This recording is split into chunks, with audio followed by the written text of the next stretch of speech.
When summer wanes and autumn makes its way, bringing with it its nostalgia, memories and summer melancholy, spirit of the Fiesta in Crevillent makes its tempestuous entrance.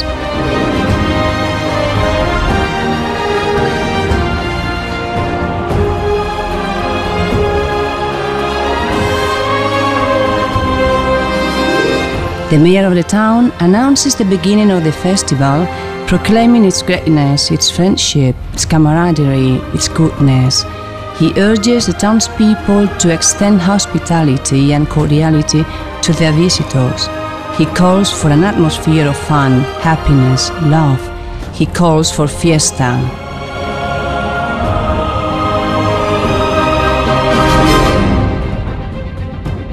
But every fiesta has its representatives, and the Moros and Christians festivals of Crevillent presents them to the people and the authorities with all the solemnity that such an honor requires.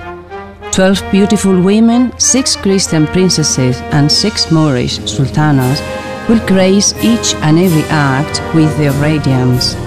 2 brave captains will lead, as they well deserve, the troops of the Cross and the Crescent. Both the town and its people carry out their preparations. Christians and Moors camps are decorated and organized. The participants rehearse, live in harmony, and at last an explosion of light, gunpowder and music fills every corner of the town, and people take to the streets, ready and willing to live the festival trilogy. In fact, our only named festival trilogy, as in Crevillent, the religious and the military festival and the Moors and Christians themselves merge and mingle. Battles with masks are reenacted. As the Fiesta is also the future, the first to show their festive spirit and good work are the children, the youngest Moors and Christians. They do so in their own parade and in some way announce everything that is to come. The reveilles of clear military origin from the first light of dawn show the most playful and carefree side of the Fiesta to the rhythm of paso dobles and Moors and Christians marches. But also the participants begin to display their military artistry as they make their way through the streets of Crevillent. Their finest moment comes as they enter the emblematic street of Blasco Ibáñez, where hordes of eager spectators longing for Fiesta applaud their sheer elegance.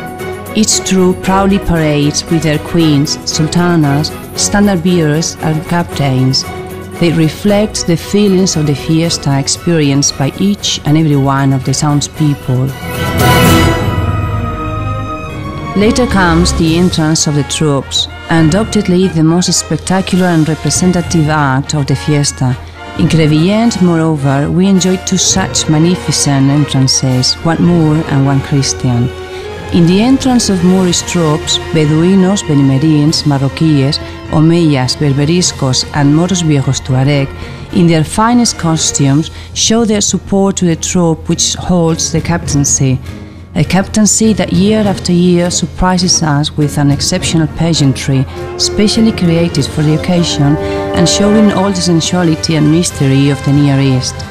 In the entrance of the Christian troops, Almogávares, Maseros, Dragones de San Jorge, Castellano-Leoneses, Caballeros del Cid and Astures, in lavish costumes display all their brave warriors, power and military artistry parading to the beat of a Christian march.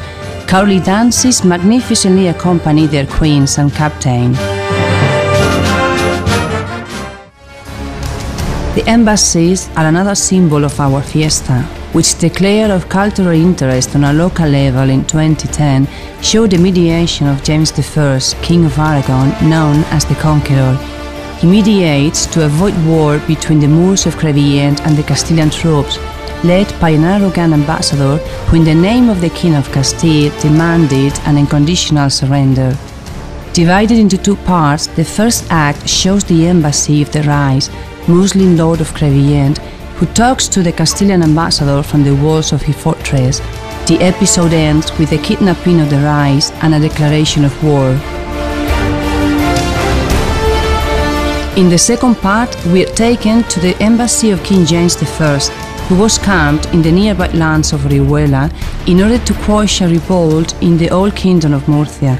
The monarch's mediation would favor the release of the rights of Crevillent and put an end to the skirmishes. A text written by Salvador Domènech that, unlike many others, shows a peaceful solution to the conflict. A text that has a unique historical argument, the Chronicles of James I, which refer to the Lord of Crevillent himself. Peculiar embassies that refuse the use of muskets to fight, but which accept them as a part of the fiesta.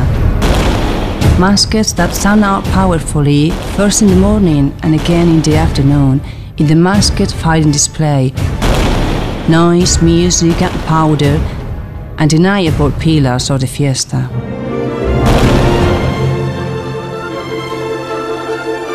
And we cannot forget the religious celebration, devotion and loyalty to the patron saint of the town, Saint Francis of Assisi. A loyalty shown with the celebration of a solemn festive mass, a cheerful and colorful offering of flowers by all the women from both sides, and a festive procession in which the male participants, captains and queens, dressed in all their finery, show their respect to their patron saint. An explosion of lights, color, music and fireworks will once again bring the Fiesta of Moors and Christians in Crevillent to an end. The next day, the participants will begin working on the following year's fiesta, and a new cycle will begin. A new cycle of the fiesta in which again the beauty of the women from Crevillent will flourish, and the enthusiasm and excitement of all the participants, with their representatives leading them, will come forth for an even greater Fiesta of Crevillent, the Moors and Christians Festival of Crevillent.